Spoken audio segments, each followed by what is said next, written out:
Hi, I'm Paul Pachter, President and CEO of Long Island Cares and the Harry Chapin Regional Food Bank, and welcome back to another episode of Breaking Bread.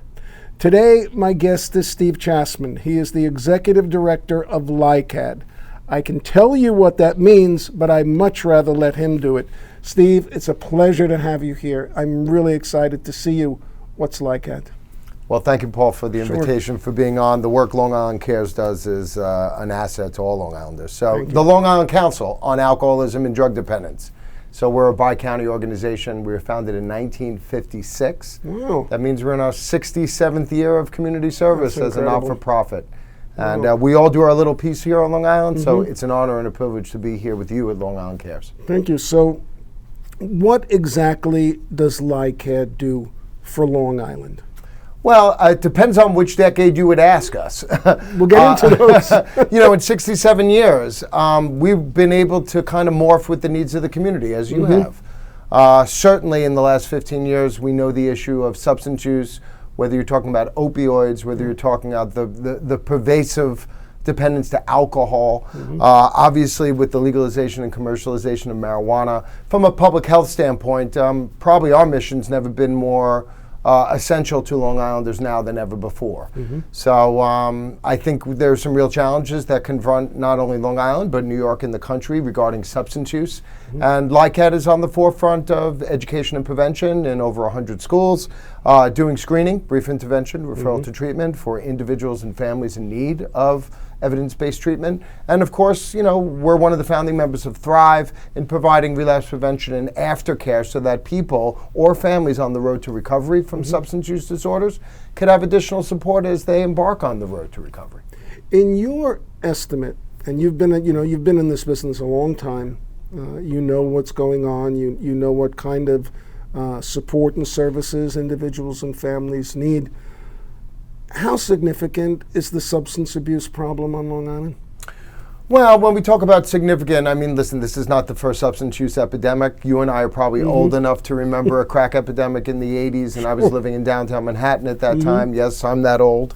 And of course, not the first opiate epidemic, as this is probably the second or third heroin crisis we've seen in the 1950s, the 1970s. But like any crisis regarding public health, it's a challenge to the times. And I think the times have changed exponentially for Long Islanders over the last 25 years. I don't want to break off into relevant topics, but you're looking at the onset of a digital and technological revolution. You're looking at how the world has sped up exponentially. We're sitting here face to face, not 6 feet apart, not in mass. So whatever the world has just come through in the last 4 years.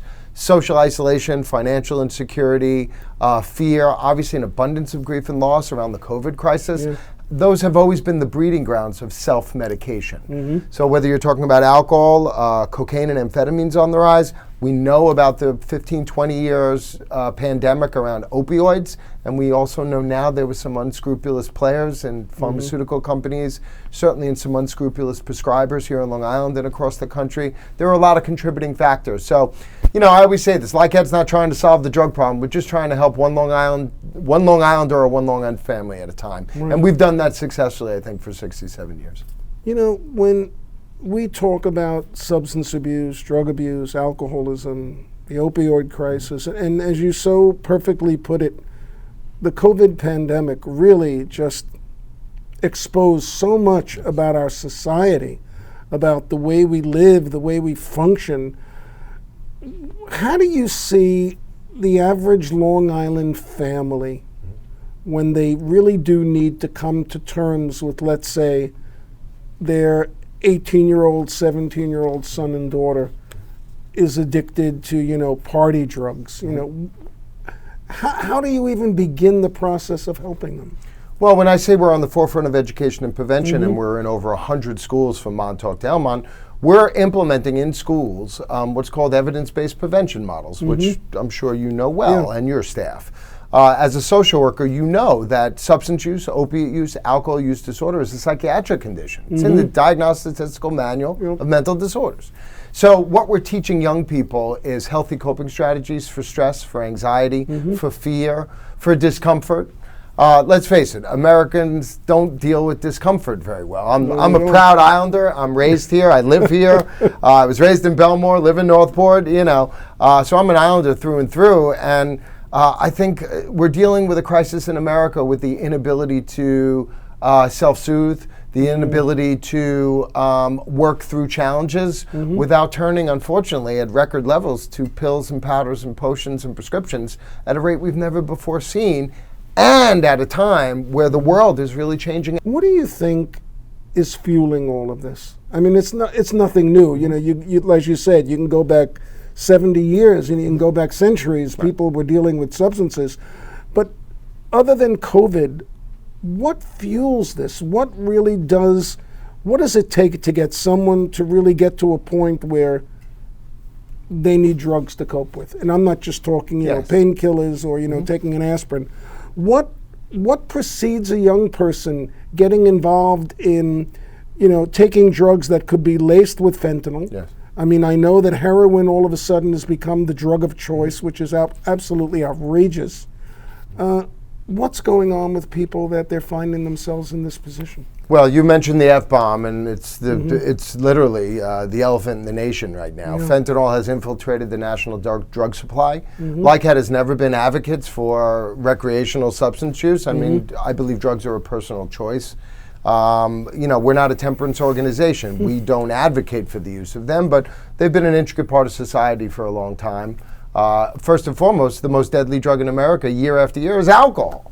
And, we just finished our 4th of July holiday, but any party you walked into, any host or hostess, first thing they're going to offer you is some kind of mind and mood altering substance. Is true. So, and listen, I just think young people, if there is such a thing as recreational use anymore, we're discouraging it because if you're buying pills from people other than a doctor, fentanyl is in Xanax, it's in Klonopin, it's in cocaine, it's in the methamphetamine supply.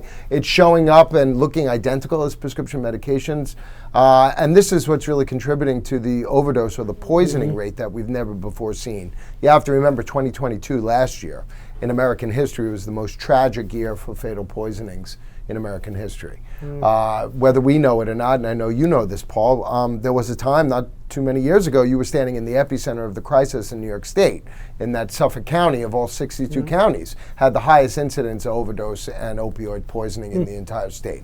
That's not an indictment of our fair island, but there's many contributing factors. We believe the solution is from kindergarten up through high school. If you teach people healthy coping skills, if you teach people how to self-soothe without these pills and powders and potions, drugs may be less of a viable option. Do we think we're going to erase the scourge from marijuana to alcohol? No, that's not our mission. We have an old saying, sometimes you have to lose yourself to find yourself.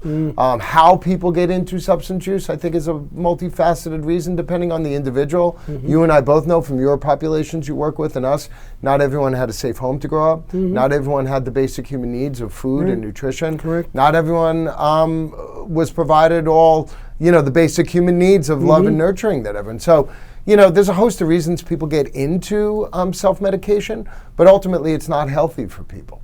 So if they lose their way, LICADD being available 24 hours a day, one of our clinicians is on call to help individuals and families find their way to very reputable and licensed treatment facilities here on Long Island, and sometimes we provide some of the counseling and support services ourselves.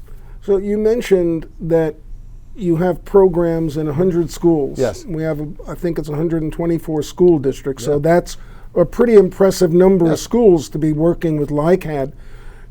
They're coming to you? Yes. What is the faculty, the teachers themselves, saying to you and your staff about what's going on in their high school, in their middle school, or wherever? Well, listen, we did really well with, you and I probably remember, maybe we could smoke in high schools. The nails in the ashtrays on planes. So we came really far with adolescent smoking of tobacco and the 2,000 carcinogens, but 12 years ago, the vaporization of nicotine. Yeah. Now we're seeing 1 in 4 high school seniors saying that they abuse nicotine through vaping. This is a stimulant. Obviously, the legalization and commercialization of marijuana, we don't think people who use marijuana products belong in jail. That's a separate issue. But from a public health standpoint, being able to promote very potent psychoactive chemicals and THC and edibles and whatnot is probably contributing to some of the national crisis. And let's face it, human beings, I say this with love, we're a bunch of scaredy cats. We don't like to confront our fears. No. We don't like to sit in our discomfort.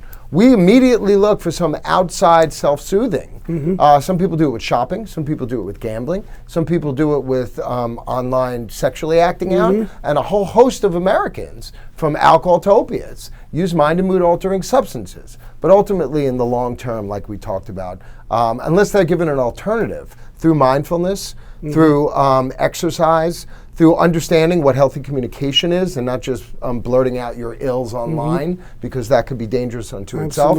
How to negotiate a digital and technological age. I surrendered my phone before this podcast, but I think you and I, even though we didn't grow up as digital natives, we would say that that phone is never 4 feet from us, pretty much 20 hours a day. Absolutely. So we're all susceptible to this, and like any new invention, we have to learn healthy boundaries with things. And speaking about new inventions, you drive through Long Island these days. I mean, I never saw so many hookah shops that opened up. Everybody's selling CBDs. Whether it's in gummy bears or whether it's in chocolate bars or it's in capsules, even at my local convenience store, there's a whole section with like water pipes. It's like, guys, when did this come in, to such prominence? And that's got to impact not only your work, but what families are thinking of. Absolutely. And listen, we just learned a really hard lesson in America. When you pit monetary gain against public health loses royally. I mean, we are the proud recipients. I don't say proud, but we're grateful to be the recipients of the opioid settlement monies. Right. So you had U.S. pharmaceutical companies that were suppressing data around the addictive properties of pharmaceuticals in the interest of a profit margin. Meanwhile, hundreds of thousands of Americans have lost their lives to overdose. They wrote $1 billion check, and many of them sailed off into the distance. So I also drove right past here on the LAE. You have Jake's 58. That's correct.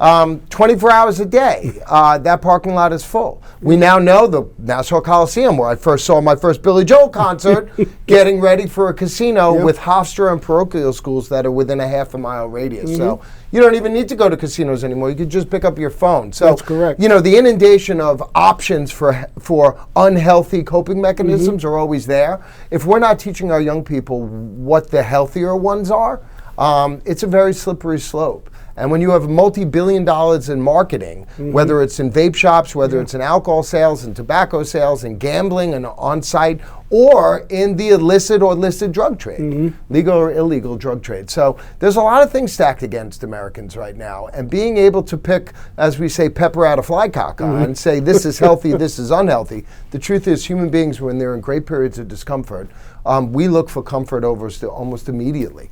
We're not good at staving off instant gratification. I think we need to do better at it from a public health standpoint. Not that anyone's a bad person. We're all looking for relief, but there are healthy ways to get it and unhealthy ways, and that ties to our educational programs. Excellent. So where are we at now? Where do you feel we need, when I say we, government, corporate sector, philanthropists, where do we need to invest money in terms of substance abuse? You mentioned that you got part of the opioid settlement in New York State. Recently, Governor Hochul put $1 billion into the state budget to support mental health. And as you said correctly, you really can't distinguish between mental health or substance abuse when so many people are codependent. Where do you feel there's areas where you and your organization could improve and the system itself can improve? Well, it's a great question, and listen, I can't think of anything more challenging to New Yorkers or Americans right now than the issue of mental health. So we commend our governor today. When I say in this day, 67 years wasn't always the case. We have great partners in government who understand that we are in a public health crisis, not just around substance use, anxiety, depression, suicidality. All kinds of obsessions and compulsions, of which substance use is a derivative of obsessions, meaning I need another, compulsions, repeated behaviors. So, we did what an organization needed to do last year, coming out of 2 years of COVID. You should know, much like your organization, who had its mission to fulfill, we didn't close a single day. We were on call 24 hours a day. We remained safe, but we knew that just because you couldn't go to school and you couldn't go to a church or a temple or mosque, you can go to the liquor store. Sure, absolutely. So our work was still They more were vital essential than services. ever before. So we did an evolution or a strategic plan coming out of that. So we can ask ourselves, well, where are we going and who are we in post-COVID? And we're very fortunate in that we have pretty clear and succinct goals as to what our mission is. But not to bore you, but listen, I started my career, you're a social worker too, and I went to school in Lower Manhattan in the 80s and 90s. So this was not my first viral pandemic. I lived through an HIV and AIDS pandemic. Absolutely. So whether you're talking about public health or epidemiology, it's the same whether you're talking about HIV and AIDS, COVID-19, or substance use disorder. Absolutely. So, Steve, if somebody has an issue, a problem, and they need to get in touch with LICADD, how do they do it? Well, you could do it online at LICADD, LICADD.org, or you can reach us 24 hours a day, and we have a 24-hour on-call phone at 631-979-1700. I'll do that again. 631-979-1700. You should know, and I think you do, Paul, and certainly county executives know, that you don't get a service. If it's 4 in the morning or 4 in the afternoon on a Sunday, you get one of us. Yeah. So our clinical director's on call this week. I was on call 2 weeks ago. We have a very dedicated staff, much like yours, who understand what the ills of Long Island are. And it's a life commitment. Yes, it's a profession, but it's a life commitment. And I think Harry Chapin would say the same, right?